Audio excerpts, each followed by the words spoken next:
Hello ඉතින් කොහමද ඔන්න ඉතින් ඔයගොල්ලන්ට ගෙනහලා තියෙන සුපුරුදු පරිදි වීඩියෝ එකක් අලුත්ම එකක්. ඉතින් මම ඔයගොල්ලන්ට ගෙනහලා තින්නේ ඔයගොල්ලෝ අසන්නේ කම්පියුටර් ගේම් ගහන PC ගේම්ස් ඉතින් ඒ විදිහට ගත්තොත් ගොඩක් ගේම්ස් තියෙනවා මේ වෙන විදිහ. ඉතින් ඔයගොල්ලන්ට අඩුවටම ගහන්න පුළුවන් low graphic PC low graphic games ටිකක් තමයි ගෙනහලා තියෙන්නේ. ඉතින් අපි බලමු ගේම් ටික මොනවද කියලා. ඉතින් තව කිව්වොත් දැන් මට මේ දවස්වල වීඩියෝ දාන්න ඉන්නේ කියන්නේ පරක් වෙනවා. ඉතින් ගණන් ගන්න එපා. මම සබ්ස්ක්‍රයිබ් කරලා තියාගන්න. ලයික් කරන්න අනිවාර්යයෙන්ම මේ වීඩියෝ බලන්න. ඔයගොල්ලෝ බලනවා ගන්න දන්නවා. ඉතින් මට කියන්නේ ඉච්චරයි. අපි බලමු. ඉතින් ඔයගොල්ලන්ට චූටි සිස්ටම් එකක් ඕනේ මේ ගේම්ස් ප්ලේ කරන්න. හරිද? ඉතින් තව කිව්වොත් ඉතින් ඔයගොල්ලන්ට තියෙන 2GB RAM වගේ 2GB Pentium 4 machine මේ වගේ වෙයි ප්ලේ කරගන්න පුළුවන් සුපිරිම ගේම්ස් ටිකක් තමයි තියෙන්නේ. හැබැයි ගේම්ස් 4යි තියෙන්නේ. මේක මගේ පළවෙනි PC ගේම් ගැන තියෙන වීඩියෝ එක. ඉතින් මම මුලින්ම 4ක් ගැන කියන්නම්. සුපිරි ගේම්ස් 4ක් මාත් ප්ලේ කරලා තියෙනවා. එහෙනම් අපි අද වීඩියෝ එකට මුලින්ම තියෙන ප්‍රොජෙක්ට් IGI නම් 1 එක. ඉතින් මේක සුපිරි ගේම් එකක්. ගොඩක් අය පොඩි කාලේ මුලින්ම ගත්තේ මම ගහන්නේ. මොකද ඉච්චර ලොකු එකක් නම් නෑ. ඕනේ 2GB RAM එකක් Pentium 3 700 MHz processor එකක් තියෙනවා. එතකොට 128 MB මෙගා කාඩ් එකක් memory card එක sorry onboard graphic එක ඉතින් ඕන මේක play කරගන්න පුළුවන්. මොකද මම මේක play කරලා තියෙනවා. මුලින්ම ගත්ත වීඩියෝ එක ඉතින් සුපිරි ගේම් එකක්.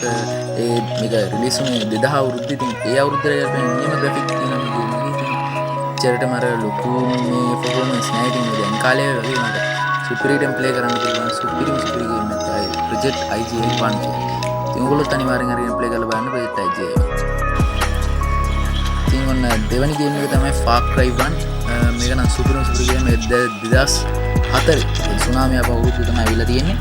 සුපිරිම ගේම් එකක්. ඔයගොල්ලෝ පේන ඇති මේ වීඩියෝ එකනොත් තාමත් සුපිරිම ග්‍රැෆික් ක්වොලිටි එකක් තියෙන. මේකේ සිස්ටම් එක කිව්වා 256 MB 1GB RAM එක ප්ලේ කරගන්න පුළුවන්.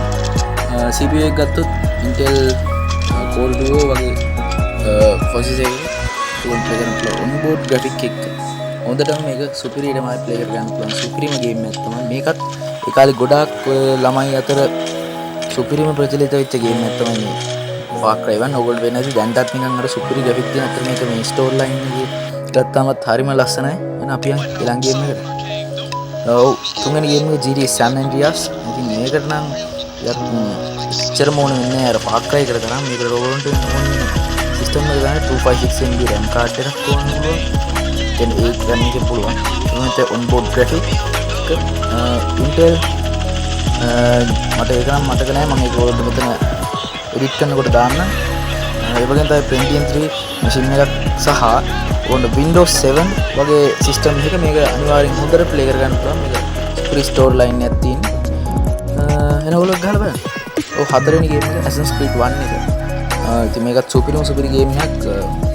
ඉස්සර කාලේ ගේම්ස් වලට කැමති අයට ගන්න පුළුවන් මේක සුපිරි ගේම් එකක්.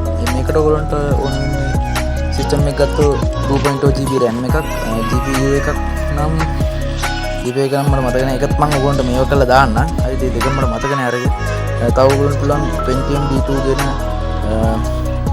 hard disk එක Windows 10 වගේ දාගත්තොත් මේක ගහන්න පුළුවන් සුපිරියටමයි. හරි. මේක එච්චරද වීඩියෝ එක. ඉතින් මට මොකක් හරි වැරදි තියෙනවා නම් මම කියපුවා. ඒක මට පොඩ්ඩක් කමෙන්ට්